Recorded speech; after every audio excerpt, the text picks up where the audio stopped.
Hello, चलिए ध्यान देंगे। अल्लाह ने चलिए आप समझते हैं वॉइस के अंतर्गत बहुत ही इंपॉर्टेंट रूल है। ये 12वीं और 10th के वॉइस में जनरली पूछा जाता है। देखेंगे WH वर्ड्स या फैमिली ऑफ WH वर्ड्स, ठीक है। WH वर्ड्स के जो फैमिली है उससे रिलेटेड कुछ वर्ड्स को जनरेट कर दिया जाता है, जिसमें 2-3 वर्ड ही है जिसको बार बार उसको क्या कर दिया जाता है, मोड़ तोड़ के प्रस्तुत किया जाता है। जैसे कि व्हिच प्लस नाउन कर देगा, ठीक है। तो ऐसे पूछ देगा which book do you like, इस तरह से। जैसे यहाँ देखिए हु, व्हिच, ये हु और व्हिच जो है दो ऐसे WH वर्ड है। जनरली देखिएगा इसके तुरंत बाद जब वाक्य में ऑब्जेक्टिव फॉर्म आएगा यानी ऑब्जेक्ट आएगा तो अब कैसे बनाएंगे।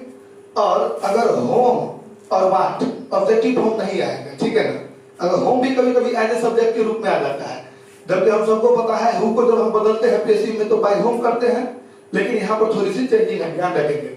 देखिए तो हम यहाँ बतला रहे थे आपको कि होम और वाट के जस्ट बाद जब क्या कहेंगे ऑब्जेक्टिव फॉर्म नहीं आएगा तो कैसे बनाएंगे। फिर हम आगे सीखेंगे हाउ और हाउ मच और हाउ मेनी। देखिए ना हाउ के साथ हाउ मच और हाउ मेनी लगा दिया है और ऑब्जेक्टिव फॉर्म क्या कहते हैं नहीं आया था। एक और चीज ध्यान देंगे, हाँ तो ये हो गया हु, व्हिच, एक हो गया होम, व्हाट और एक हो गया हाउ मच और हाउ मेनी। अगर इसके बाद भी ऑब्जेक्टिव फॉर्म नहीं आएगा तो पहले हम देखते हैं यहाँ पर जो हमारा हु है और व्हिच है, ठीक है। क्या कहना है हु और व्हिच। तो हु और व्हिच जब एज ए किसके रूप में आ जाएगा, एज ए मतलब शुरुआत के बाद में WH वर्ड के रूप में आएगा और ऑब्जेक्टिव फॉर्म आएगा, उस बात का ऑब्जेक्टिव फॉर्म आएगा। तब देखिए तो पहले आप हु को पढ़ लीजिए फिर हम व्हिच को पढ़ा देंगे। याद देखिए हु टॉट यू इंग्लिश, क्या लिखा है हु टॉट यू इंग्लिश। याद देखिए हु टॉट यू इंग्लिश में यू देखेंगे तो यू क्या है, सब्जेक्ट है। यू यहाँ पर क्या है, सब्जेक्ट है। जबकि आपको हमने बताया था ये पढ़ाते समय, याद कीजिए कि WH वर्ड हु है, जिस हु को ही हम एज ए सब्जेक्ट के रूप मान करके उसके तुरंत बाद भी वन या V5 जो भी वर्ब का फॉर्म होता है उसको प्रयोग करते हैं। और उसके जस्ट बाद क्या करते थे, जो भी ऑब्जेक्ट वाला वर्ड्स आ जाता था या रेस्ट ऑफ ऑल वर्ड्स जो भी होती थी उसको लिख देते थे। तो यहाँ पर हु जो टॉट है इसका प्रयोग हमने जो यहाँ पर किया है किसके आधार पर किया है, इसके आधार पर। जो हु हमारे पास यहाँ पर किसके रूप में आया है, ऑब्जेक्ट के रूप में। यहाँ पर किसके रूप में आया है, ऑब्जेक्ट के रूप में, ध्यान रखेंगे। तब हम यहाँ लिखे हैं कि हु के जस्ट बाद जब ऑब्जेक्टिव फॉर्म आएगा, यहाँ एगो ऑब्जेक्ट नहीं दो का आ गया। देखिए एगो इंग्लिशो वाला ऑब्जेक्ट है तो हमारे पास एको ऑब्जेक्ट रहता तो हो जाता। जैसे बना देते हु टॉट यू, सीधा यू भी कर देते तो भी हो जाता। इंग्लिश नहीं भी रहता तो भी काम चल जाता, लेकिन डबल आ गया है तो कोई दिक्कत नहीं। हम इंग्लिश को एज ए सब्जेक्ट के रूप में पहले प्रस्तुत नहीं करेंगे। चलिए यहाँ देखते हैं। सबसे पहले है स्ट्रक्चर में, सबसे पहले आप क्या करेंगे, ऑब्जेक्टिव फॉर्म डालेंगे किसका, तो सब्जेक्ट का। तो एज ए सब्जेक्ट के रूप में आपको पहले बता दिया कि हु क्या है हमारा यहाँ पर सब्जेक्ट है, तो हम इसका डालेंगे तो क्या हो जाएगा, तो हु का सब्जेक्टिव फॉर्म डाल दीजिए, जिसमें इसको हु को हमको किसमें बदलना पड़ेगा, हु को होम में बदलना पड़ेगा। किसमें, होम में। तो आप लिखिए सबसे पहले होम, एक तो ये तरीका है, होम बन जाएगा। फिर आप क्या करेंगे, वर्ब। वर्ब में याद रखिएगा हेल्पिंग वर्ब और मेन वर्ब जो भी होता है सबसे पहले वर्ब में हेल्पिंग वर्ब आ जाता है। तो हमारा यहाँ हेल्पिंग वर्ब डालना है। आपको याद होगा जब हम सिंपल पास्ट में रहते हैं तो सिंपल पास्ट में V2 subject plus V2 plus object, तो इसको प्लुरल बनाने के लिए हम अगले टेंस का प्रयोग करते हैं वाज या वर का। तो यहाँ पर क्या हो जाएगा, होम वाज, ठीक है। उसके जस्ट बाद ध्यान देंगे वर्ब का तीसरा रूप देंगे तो क्या हो जाएगा, टॉट। तो क्या हो गया, होम वाज टॉट। उसके बाद देखिए बाय प्लस, एक मिनट ध्यान देंगे, सॉरी ये थोड़ा सा उल्टा हो गया। यानी ऑब्जेक्टिव फॉर्म पहले इसको कर लेते हैं, ऑब्जेक्ट को सब्जेक्ट में बनाते हैं। इसको 3 रूप में बनाएंगे, कंफ्यूज हो गया 1 2 3 तीन वे है इसको बनाने का। इसीलिए सबसे पहले यू लगाइए, फिर इसके अकॉर्डिंग हेल्पिंग वर्ब लगाइए, क्या हो जाएगा यू वर्ब, ठीक है। और टॉट का भीतरी टॉटे रहेगा क्योंकि जिस का ये V2 है, V2 और भीतरी दूसरे में होता है, तो यू वर्ब टॉट ऐसे हो जाएगा, यू वर्ब टॉट भीतरी हो गया। बाय को एजेंट कर दीजिए, तो इसी को कर देंगे बाय होम। क्या कर देंगे, बाय होम। तो यहाँ देखिए अंग्रेजी छूट गया फिर यहाँ पर, तो यू वर टॉट, इसके जस्ट बाद देना पड़ेगा इंग्लिश बाय होम। यहाँ होना पड़ेगा, डालना पड़ेगा इंग्लिश बाय होम। ये एक ये तरीका है। जो सबसे आसान वाला तरीका था, ठीक है। जैसे ऐसे बोल सकते हैं हु कॉल्ड मी, तो आप हम क्या कहेंगे, I was called by home, क्या कहेंगे, I was called by home. देखो ये तरीका हो गया। इसका दो वर्जन देखेंगे तो ज्यादा पॉपुलर है। अगर ये एक बार सही किया जाएगा तो ये जो दूसरा वाला हमारा रूल है और तीसरा वाला, इसको 2 बार ठीक किया जाएगा और इसको 3 बार ठीक किया, मतलब थोड़ी सी प्रोबेबिलिटी बढ़ जाती है किसकी ओर, तो थोड़ी सी परसेंटेज चांसेस बढ़ जाती है कि मतलब ये ज्यादा करेक्शन, ये करेक्ट होगी according to the view of passive voice, ठीक है ना। when we change one sentence another the during the when we change one sentence to another during the word or word order may be changed, but the meaning of both sentences should not be changed. That is called transformation, and we know that voice is also a chapter of transformation because it also comes under the transformation. Is that clear? So voice is also comes under the transformation, so we have to apply the this types of rule. तो यहाँ पर word और word order में बदलाव की जा सकती है, लेकिन मीनिंग में कोई बदलाव नहीं होनी चाहिए। चलिए एक तो आपने सीख लिया, दूसरा देखेंगे बाय होम करके जब बनाएंगे तो क्या बनेगा। तो यहाँ थोड़ा सा गैदरिंग हो गया है, तो मैं थोड़ा सा इसको साफ कर देता हूँ, आप इसको लिख लेंगे, इसको हटा दो। चलिए एक तरीका तो आपने सीख लिया इसका दूसरा तरीका देखेंगे, तो ये रूल भी हटा देते हैं, ठीक है। इसको आप लोग रोक के वीडियो को आराम से लिख लीजिएगा इसको। ये रूल भी काम हो गया, तमाम हो गया इस रूल का। चलिए अगला देखेंगे, फिर हम क्या करेंगे, बाय होम ही कर देंगे डायरेक्ट। इस हो को किसमें बदल देंगे, बाय होम में। किसमें बदल देंगे, बोलेंगे आप लोग, किसमें बदल देंगे, ठीक है। उसके जस्ट बाद हेल्पिंग वर्ब डालिए, तो हेल्पिंग वर्ब जो डालिएगा वो इस सब्जेक्ट के अकॉर्डिंग डाल दीजिएगा। तो क्या हो जाएगा यहाँ पर, बाय होम के अकॉर्डिंग यू देख लीजिए। तो यहाँ पर जो, क्योंकि अब यहाँ पर क्या कर रहे हैं, सब्जेक्ट के अकॉर्डिंग डालना है, तो जब हम इसको बाय हु को होम कर देंगे तो ये डायरेक्ट हमारा यहाँ पर आ जाता है। तो ये WH वर्ड के रूप में होता है, ना कि आप इसको अब यहाँ पर इसके अकॉर्डिंग सब्जेक्ट के अकॉर्डिंग लेंगे। तो यहाँ पर अब हमारा सब्जेक्ट ये हो जाएगा यू, जो तभी ऑब्जेक्ट था, ठीक है ना, क्योंकि यहाँ बाय होम हो जाएगा था, यू के अकॉर्डिंग हेल्पिंग वर्ब यूज करेंगे, तो पूरा बाय होम क्या हो गया, एज ए WH वर्ड। तो सब्जेक्ट क्या हो गया, यू।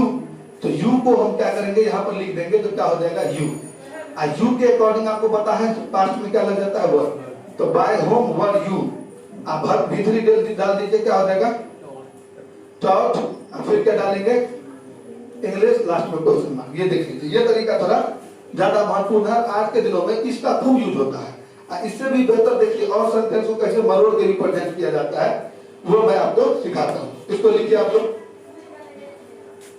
लिख लिए होंगे इस चीज को।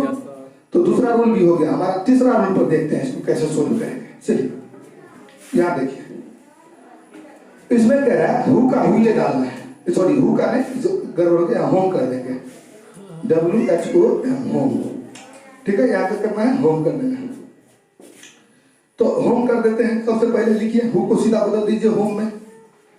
अब हेल्पिंग वर्ब लगाइए और वही ये सब्जेक्ट को ध्यान रखेंगे, इसके अकॉर्डिंगली क्या लग जाएगा, वन यू, और फिर वर्ब का तीसरा रूप डालना है। तो टॉट का भीतरी क्या हो जाएगा, टॉटे होगा। इसके जस्ट बाद बाय देंगे, लेकिन बाय से पहले, बाय देने के बाद कुछ नहीं दे सकते हैं, तो इसलिए बाय से पहले अगर कोई और ऑब्जेक्ट बच गया तो उसको लिख दीजिए। तो क्या हो जाएगा, इंग्लिश बच गया है तो इंग्लिश लिख देंगे, ठीक है। तो हो जाएगा home word you taught English by, last में क्वेश्चन। देख रहे हैं ना, ये लेटेस्ट वर्जन है, खूब ज्यादा चलता है ये, क्योंकि सेंटेंस को ऐसे मरोड़ दिया जाता है कि आपको अर्थ लगाने में थोड़ा निसफल हो जाएंगे।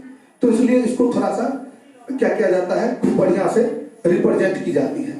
तो वे ऑफ रिप्रेजेंटिंग जो है सो मस्ट है, तो we must have to clear this point because it is the necessary of the each and every field. Whenever we are going to study the higher education, at that time we can fall down or we may lose, so we have to try to understand this types of concept. Okay, इसको लिखेंगे थोड़ा सा, देखेंगे हमने तीनों rule आपको समझा दिया। एक यहाँ पर देखना है, इसको बंद करिए, एक यहाँ देखना है, ध्यान देंगे। एक और बच गया है, ये जब होम से ही स्टार्ट हो जाता है ना, सीधा होम से, तो थोड़ा सा कठिन हो सकता है। या देखिए home did you talk eight, अगर आप गौर से देखिएगा तो ये होम को किसके रूप में लिखा गया है, WH वर्ड के रूप में। फिर उसके बाद उसने क्या कर दिया, हेल्पिंग वर्ब ले लिया, सब्जेक्ट ले लिया, और उसके जस्ट बाद इसने क्या कर दिया है, टॉट कर दिया, भीतरी कर दिया है।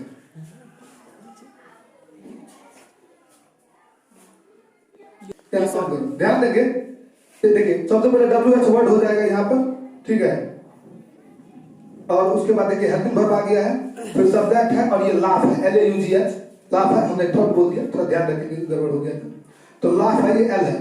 उसके बाद लाफ में यहाँ V1 डाल दिया है, उसके बाद फिर उसने क्या कर दिया, यहाँ प्रीपोजिशन आ गया। जनरली देखिएगा इसके जस्ट बाद आपको ऑब्जेक्ट नहीं मिलेगा, बस ऐसे ही मिलेगा जनरली। और ये तरह का सेंटेंस खूब पूछा जाता है, बीबी है, याद रखिएगा, ऑब्जेक्टिव में डाल देता है खास करके। जब हम इसको बनाएंगे तो हम ये नीचे वाला रूल अप्लाई करेंगे, ध्यान रखिएगा। ये जो होम है ना, WH वर्ड है, इसको पैसिव करने के लिए हमें क्या करना पड़ेगा, सीधा हु करना है। क्या करना है, हु। आपको लग रहा होगा कि सर हु को तो होम करते हैं, तो सर ये ऑलरेडी होम है, तो होम को ही हु करना है, ठीक है। अब फिर हेल्पिंग वर्ब लगाना है, तो हेल्पिंग वर्ब लगाइए। आपको पता है ना, जब आप हु करते हैं तो हु के अकॉर्डिंग भी हेल्पिंग वर्ब लगाते हैं। जैसे कि कौन मुझे बुलाता है, तो हु कॉल्स मी, आपको पता होगा कौन मुझे बुलाता है क्या कहते हैं, हु कॉल्स मी। तो हु के अकॉर्डिंग हमने क्या लगाया, कॉल्स लगाया। हु को हमने क्या समझा, सिंगुलर समझा। Is that clear? चलिए, तो यहाँ पर इसके अकॉर्डिंग हेल्पिंग वर्ब लगाएंगे। तो इसको पेसिव में रखना है, भीतरी में डालना है। इसके लिए हम यहाँ पर कौन सा रखेंगे, हेल्पिंग वर्ब अगले टेंस का, यहाँ ध्यान देंगे। तो पास्ट में आपको पता है क्या लग जाता है, हम लोग लेते हैं सिंपल पास्ट में वाज, तो इसके अकॉर्डिंग क्या हो जाएगा, हु वाज, ठीक है। और अब क्या हो जाएगा, हु वाज कर देंगे। और उसके जस्ट बाद देखिए भीतरी, यहाँ का वर्ब का तीसरा रूप देना, लास्ट का भीतरी क्या हो जाएगा, लाफ्ड, ठीक है। हु वाज लाफ्ड, उसके बाद क्या करना है, भीतरी हो गया। ई जो प्रीपोजिशन आया है ना, वो डाल दीजिए, तो क्या हो जाएगा, हु वाज लाफ्ड एट, यहां तक हो गया। अब देखिए by plus agent, by agent किसको करेंगे, सब्जेक्टिव ना करेंगे, ये सब्जेक्ट है, इस सेंटेंस के लिए ये सब्जेक्ट है और ये WH वर्ड है। तो क्या हो जाएगा, who was laughed at by you. You का एजेंट क्या होता है, यू, आप सबको पता होगा। तो ये भी तरीका है, ये भी बड़ा बेबिया है, इसको याद रखिएगा, इसको नोट कर लीजिए। थोड़ा जो वाट वाला जो था और विच वाला हमने यही लिख रखा है, विच वाला नीचे है, एक एक करके समझते हैं। कह रहा है व्हाट डज शी ईट। अब यहाँ देखिए व्हाट डज शी ईट, इसके बाद ऑब्जेक्ट ही नहीं आया है, तो ऑब्जेक्ट रहता तो बड़ा आसानी से बना लेते, है ही नहीं। तो ऐसे स्थिति में कैसे बनाएंगे, तो ध्यान रखेंगे व्हाट को बनाने के लिए हम लोग यहाँ हमने दो रूल लिख रखा है। यहाँ पर देखिए ये WH वर्ड वाला, ये वाला खास करके ये वाला, तो ये व्हाट का व्हाट ही दे दीजिएगा, ये रूल अप्लाई करेंगे। यहाँ पर दिख रहा होगा आपको, नंबर कर देते हैं 1 2, तो ये 1 2 में दूसरा वाला रूल अप्लाई कर दीजिए यहाँ पर, बशर्ते कि इन दोनों के लिए हम लोग पहला वाला रूल अप्लाई करेंगे। तो WH वर्ड डाल देते हैं, तो सबसे पहले सीधा डालिए WH वर्ड। ऐसे स्थिति में तो ऑब्जेक्ट नहीं आया है और वो भी व्हाट जैसे WH वर्ड आ रहा है पैसिव के रूप में बनाने के लिए, तो ये एक्टिव से पैसिव करेंगे हम लोग। तो ऐसे स्थिति में सबसे पहले हम क्या करेंगे, व्हाट डाल देंगे, ध्यान रखेंगे। और व्हाट के जस्ट बाद हेल्पिंग वर्ड डालिएगा, तो हेल्पिंग वर्ड डाल दीजिए। क्या हो जाएगा, इसके अकॉर्डिंग क्या लग जाएगा, सिंपल प्रोजेक्ट में याद कीजिए, तो इसके अकॉर्डिंग लग जाएगा। और आपको इससे क्या करना पड़ेगा, सब्जेक्ट मानना पड़ेगा एज व्हाट को। तो क्या हो जाएगा, सिंपल प्रोजेक्ट में ये जाएगा, तो व्हाट इज याद कीजिए। सिंपल प्रोजेक्ट जब बनाने के अगला टेंस प्रेजेंट कंटीन्यूअस का हेल्पिंग वर्ड लेते हैं, इज एम आर, ठीक है। तो यहाँ पर क्या हो जाएगा, व्हाट इज, उसके बाद लगा दीजिएगा वर्ब का तीसरा रूप, तो ईट का भीतरी क्या हो जाएगा, ईटन। तो व्हाट इज ईटन, सब्जेक्ट को चेंज कर दीजिए बाय प्लस एजेंट, तो क्या हो जाएगा, बाय हर। तो what is eaten by her, तो हम कहते हैं व्हाट डज शी ईट, तो what is eaten by her. तो ऐसे हो सकता है, समझ में आ रहा है। आगे देखिए, how many books do you read. अब यहाँ पे कोई ऑब्जेक्ट नहीं है, यहाँ भी देखिए कह रहा है how much milk you have drunk, यहाँ भी देखिए आगे ऑब्जेक्ट नहीं है, ये ऑलरेडी ऐसे पूछ रहा है। तो हाउ मेनी, या देखिए यहाँ पर नाउन आ गया, फिर यहाँ देखिए हाउ मच, तुरंत देखिए मिल्क में यहाँ नाउन आ गया है। इसको जब बनाइएगा ऊपर वाला रूल अप्लाई कीजिए, WH वर्ड डाल दीजिए सबसे पहले जो भी है। तो हाउ मेनी का हाउ मेनी लिखिए, क्या लिखना है, हाउ मेनी। यहाँ पर क्या लिखेंगे, हाउ मच, क्या लिखेंगे, ध्यान देंगे आप लोग, हाउ मच लिख दिया हम यहाँ पर। उसके जस्ट बाद देखिएगा नाउन डाल दीजिए, यहाँ पर जो है वो वाला भी डाल दीजिए बुक्स, और यहाँ पर जो है वो डाल दीजिए मिल्क, ठीक है, डाल दिए। अब जाके हेल्पिंग वर्ड लगाना है, हेल्पिंग वर्ड डालिए। जब इसको पैसिव करेंगे तो क्या आएगा, आपको ये पता होना चाहिए। तो सिंपल प्रोजेक्ट में है भैया, बनाएंगे इजी आइडिया, तो क्या हो जाएगा, हाउ मेनी बुक्स, यहाँ बुक्स हो गया प्लुरल है, यहाँ आर हो जाएगा, हाउ मेनी बुक्स आर, ठीक है। तो उसके जस्ट बाद भीतरी देंगे, तो रीड का भीतरी क्या हो जाएगा, रेड, लिखाएगा रीड ही पढ़ेंगे रेड, ठीक है। आप बाय प्लस कर दीजिए, रेड बाय यू, ठीक है। ये काम तमाम हो गया। ये कह रहा है how many books do you read, ये कह रहा है how many books are read by you, ठीक है ना। यानी ये क्या कहेगा अगर इसका हिंदी निकाले, कह रहा है how many books do you read, आप कितना किताब पढ़ते हैं। तो ये क्या कह रहा है, कितना किताब आपके द्वारा पढ़ा जाता है बोधा से, ठीक है ना। तो यही तो है ट्रांसफॉर्मेशन और वॉइस। वॉइस जो है ट्रांसफॉर्मेशन के अंतर्गत आता है, कई बार मैं आपको बता दूंगा, ठीक है। तो इसके वर्ड और वर्ड क्रम में बदलाव होनी चाहिए, लेकिन मीनिंग में कोई बदलाव नहीं होनी चाहिए। अच्छा ये देखिए हाउ मच बोला, देखिए हाउ मच मिल्क, यहाँ पर भी हेल्प लगाइए तो इसके अकॉर्डिंग का हेल्प लग जाएगा। How much milk, milk uncontrollable noun है, इसे सिंगुलर नाउन मान लेंगे। तो हाउ मच मिल्क हैज, और आपको पता है ना ये प्रेजेंट परफेक्ट में है, इसको बनाने के लिए प्रेजेंट परफेक्ट कंटीन्यूअस टेंस का हेल्प हैज बीन या हैव बीन का प्रयोग करेंगे। तो क्या हो जाएगा यहाँ पर बीन, क्या हो जाएगा बीन। चलिए तो how much milk has been, ठीक है। वर्ब का तीसरा रूप ड्रम का भीतरी, ड्रम के डालेंगे क्योंकि ड्रिंक का भीतू आ भीतरी, ड्रिंक ड्रिंक ड्रैंक ड्रंक, ठीक है ना। तो ड्रंक ड्रंक ड्रंक, ये याद रखिएगा। ड्रंक मतलब भीतरी ही बोल रहे बार बार, तो ड्रंक ही रहेगा। ये ड्रंक किसका भीतरी है, तो ड्रिंक का, ठीक है ना, ये याद रखिएगा। तो हमने बोला ड्रंक का भीतरी क्या होगा, तो ड्रंक का भीतरी ड्रंक क्या होगा, क्योंकि ड्रिंक का ना भीतरी होता है ड्रंक, इधर क्लियर। तो how much milk has been drunk. उसके बाद यहां देखिए बाय प्लेजर कर दीजिए, फिर ये आ जाता है तो बाय यू, बाय यू। अब आपको ये समझ में आ रहा है, ठीक है ना। एक और भी है व्हिच वाला, थोड़ा सा ये गैदरिंग हो रहा है, तब इसको लिख लीजिए, फिर मैं समझाता हूं साफ कर। एक और बच गया है आखिरी वाला व्हिच वाला, जो मैं पहले आपको बताया था उस समय कि हु और व्हिच, जिसके तुरंत बाद क्या आ जाता है, ऑब्जेक्टिव फॉर्म आएगा, ठीक है ना। इसके तुरंत बाद ऑब्जेक्टिव फॉर्म आएगा। तब देखिए देखिए ना, व्हिच टीचर टॉट यू, यहां देखिए इस तरह से व्हिच टीचर टॉट यू। तो इसको हम दो तरीका से बनाएंगे, एक तो हम बना लेंगे किस रूप में, एक तो बना लेंगे बाय प्लस व्हिच करके, जैसे हम लोग वहां बनाए थे बाय होम करके। एक बना लेंगे क्योंकि व्हिच का व्हिच ही होता है, तो यहाँ पर कोई ऐसे करने की आवश्यकता है नहीं। तो चलिए इसको सोल्व करते हैं, ये है एग्जाम्पल आपका। इसको पहला वाला रूप पर सोल्व करते हैं, क्या हो जाएगा। सबसे पहले बाय दीजिए, चलिए बाय दे दीजिए, फिर व्हिच दे दीजिए, व्हिच दे दीजिए, यहाँ सब्जेक्टिव फॉर्म में ये है, ठीक है। तो यहाँ क्या हो जाएगा बाय व्हिच, उसके बाद जो नाउन आया है ना ये डाल दीजिए टीचर, तो बाय व्हिच टीचर। अब जो है ना हेल्पिंग वर्ब डालिए, पास्ट में रहेगा तो आपको पता है क्या लग जाएगा इसके according, was, by which teacher was, और सब्जेक्ट डाल दीजिए, भैया यू ही रहेगा। तो by which teacher was you, आप भीतरी डालिए, क्या हो जाएगा टॉट हो जाएगा, TAUGHT टॉट, ध्यान देंगे। तो by which teacher was you taught, sorry यहाँ ध्यान देंगे, ये बाय व्हिच है ना, ये इसका प्रयोग हम इसके अकॉर्डिंग करेंगे, ये गड़बड़ हो गया, यहाँ हो जाएगा वर, यहाँ हो जाएगा वर, ये ध्यान देंगे, ये थोड़ा सा मिस हो रहा है। हाँ तो ये क्या हो जाएगा by which teacher were you taught, ठीक है। अभी एकदम ठीक है। इसके बाद अगर कोई और भी बनता है तो लिख दीजिए, नहीं तो कोई बात ही नहीं, ठीक है। तो by which teacher were you taught. एक और देखिए, इसका एक और तरीका है नीचे से बनाने का। अगला देखिए which plus noun plus helping verb और सब्जेक्ट वर्ब भीतरी प्लस अब बाय। देखिए अगर जब बाय नहीं आएगा तो दीजिए व्हिच, और जो नाउन लेके आया वो डाल दीजिए टीचर, ठीक है। अब उसके बाद क्या करना है हेल्पिंग वर्ब, तो हेल्पिंग वर्ब देंगे अकॉर्डिंग टू सब्जेक्ट, सब्जेक्ट देख लीजिए यू का यू ही रहेगा, तो यू के अकॉर्डिंग का लग जाएगा वर्ब, तो हो जाएगा व्हिच टीचर वर्ब यू, ठीक है। और क्या लग जाएगा भीतरी कर देंगे मेन वर्ब का, और उसके बाद बाय लास्ट में क्वेश्चन, ठीक है।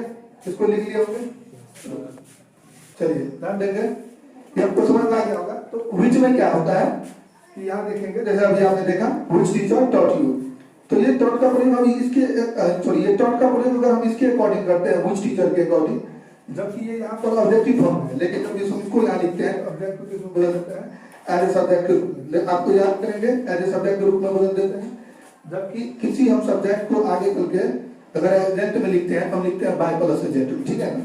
तो हम इसको एज ए सब्जेक्ट के रूप में लिखते हैं यहाँ पर, तो इसीलिए हमने यहाँ पर ये वर्ड का प्रयोग इसके अकॉर्डिंग और यहाँ पर भी इस वर्ड का प्रयोग इसके अकॉर्डिंग।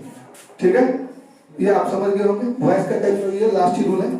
फिर हम आगे नरेशन पढ़ेंगे अगले क्लासेस से। आपको इसमें जो भी समझ में आया वो आया ही, और आपको अगला नरेशन पूरा 100% समझ में आएगा, इसकी मैं गारंटी देता हूँ। आप नरेशन की सारी क्लासेस ढंग से देखेंगे। ठीक है, आई होप आप अंडरस्टैंड कर पाएंगे। मिलते हैं अगले क्लास।